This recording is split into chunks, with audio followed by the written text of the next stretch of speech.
Hey there, guys. So today we have another review, and this is a beer from Fremont. Fremont Brewing from Seattle. This is their Dark Star Oatmeal Stout coming in 8%. And it's actually a really interesting fact about the beer because their bourbon barrel aged Dark Star, which is one of my favorite bourbon barrel aged Imperial Stouts, comes in at 14.5%.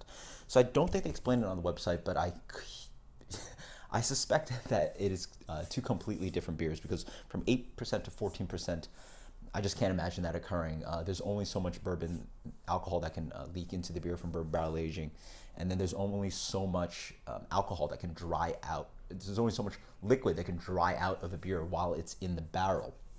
I believe Avery, they get only a 1 to 2% bump in 6 months or so from aging their beers.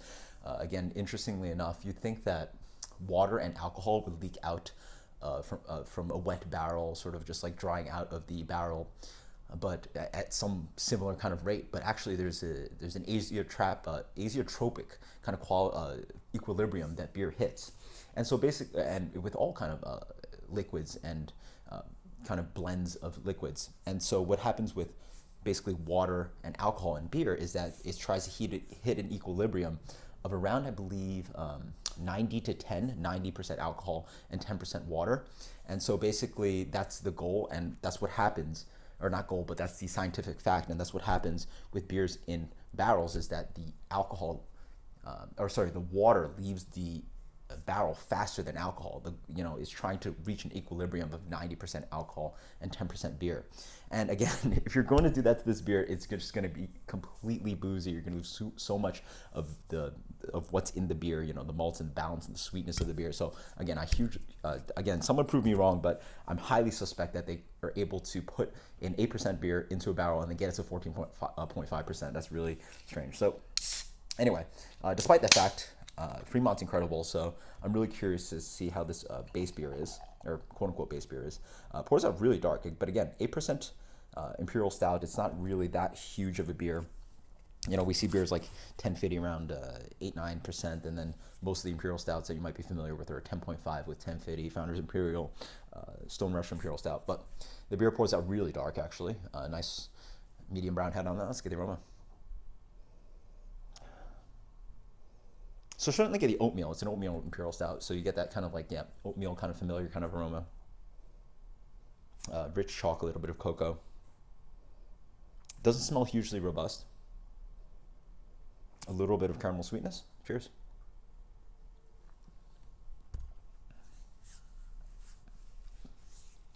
Yeah, this beer just doesn't taste as thick and chewy as Bourbon Barrel Aged Dark Star. So again, prove me wrong.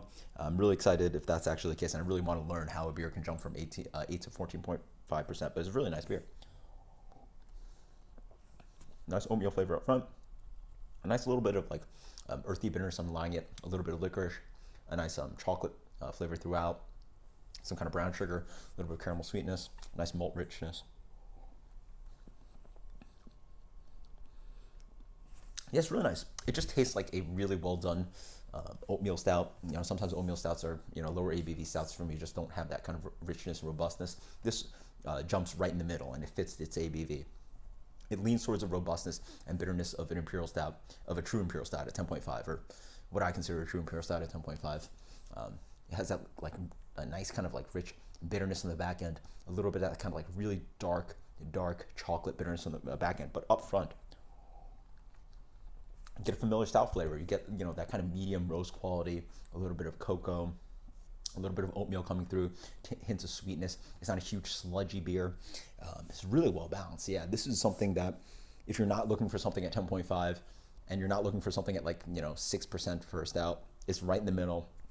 You get sort of the best of both worlds. A little bit of the drinkability, a little bit of the accessibility of that lower ABV beer, but a nice mouthfeel. The oatmeal helps it out. You get a medium plus mouthfeel, and it has that richness on the back end. So you get a little bit of that kind of hint of that familiar Imperial Stout quality. So it's really nice beer. Yeah, great stuff. I would love to have this accessible because, again, if you don't want a huge beer and you don't want to ruin your night with a huge beer, this sort of does in between, and it really hits the flavors of everything that you're really sort of looking for at that perfect 8% beer. And has that oatmeal thing going on. So it's really cool if you like oatmeal stout. So as for rating, Very much enjoying this one. Wow, hugely drinkable. I guess really loving that balance, you know. Yeah, fantastic stuff. Let's go with a 90. I mean, it's very specific, and I really like it for being specific. I can't think of specifically a stout right now that I can find on the shelf that is 8% and does everything that this beer does. Let's go with a 94 on this one.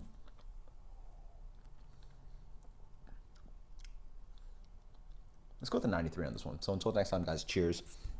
Let me know what you think about Fremont's Dark Star Imperial Stout, and I hugely would thank you if you had any more information about, any secrets about this beer, how it's relative to the Burn Barrel Age Dark Star. So until next time, guys, cheers. Later.